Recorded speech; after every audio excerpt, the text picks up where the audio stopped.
Siklus hidrologi atau siklus air adalah proses pergerakan molekul air atau H2O yang berlangsung secara terus-menerus dari bumi ke atmosfer dan kembali lagi ke bumi. Pergerakan air laut ke udara, kemudian jatuh ke permukaan tanah lagi sebagai hujan atau bentuk presipitasi lain dan akhirnya mengalir ke laut kembali. Di sini saya akan menjelaskan tentang tahap evaporasi. Evaporasi adalah proses penguapan yang dialami air dari yang awalnya berbentuk cair menjadi gas. Proses evaporasi adalah bagian penting dalam siklus hidrologi atau siklus air.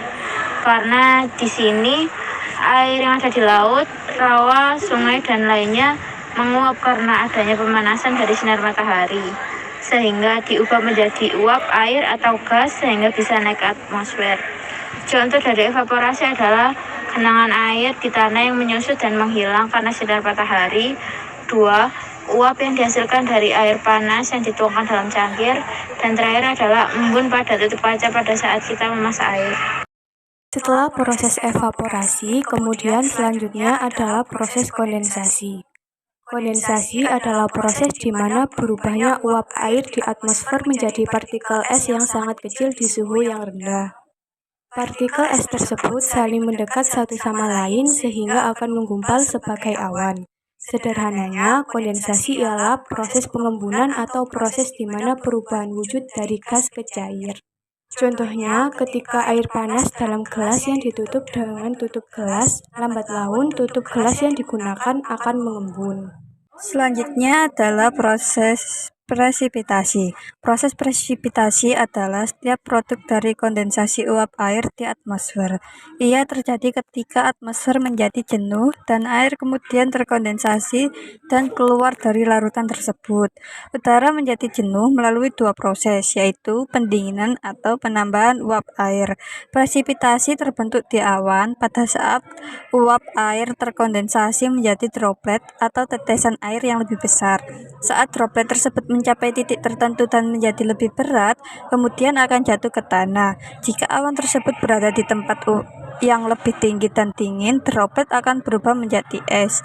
Presipitasi merupakan faktor utama yang mengontrol jalannya siklus hidrologi di suatu wilayah atau elemen kunci yang perlu diketahui yang mendasari pemahaman tentang kelembapan tanah, proses infiltrasi air tanah, dan debit aliran. Presipitasi yang mencapai permukaan bumi dapat menjadi beberapa bentuk, yaitu hujan, hujan beku, hujan rintik, salju, sled, dan hujan es. Selanjutnya adalah proses infiltrasi. Proses infiltrasi adalah proses aliran air yang masuk ke tanah melalui permukaan tanah itu sendiri, yang kemudian mengalir ke pinggir dan menjadi aliran perantara menuju mata air, danau, dan sungai. Ada beberapa tahapan proses terjadinya infiltrasi. Pertama, yaitu proses masuknya air ke tanah. Kedua, tertampungnya air ke tanah. Dan yang terakhir adalah proses mengalirnya air ke tempat lain. Selain itu, faktor yang mempengaruhi infiltrasi antara lain kedalaman genangan dan tebal tipis lapis jenuh, kelembapan tanah, pemampatan oleh hujan, penyumbatan oleh butir halus, tanaman penutup, topografi, dan intensitas hujan.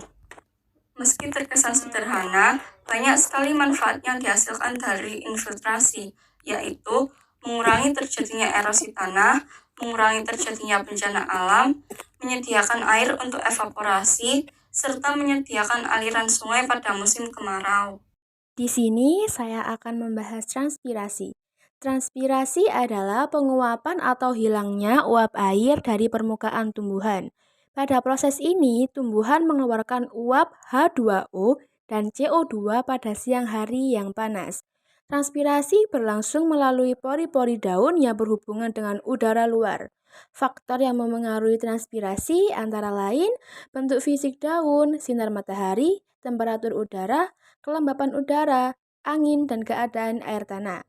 Transpirasi bermanfaat bagi tumbuhan karena dapat menyebabkan terbentuknya daya isap daun, membantu penyerapan air dan hara oleh akar, serta mempertahankan suhu permukaan daun. Sekian dari kelompok kami, terima kasih. Bila ada penjelasan yang kurang jelas, mohon dimaklumi dan mohon dimaafkan. Dadah.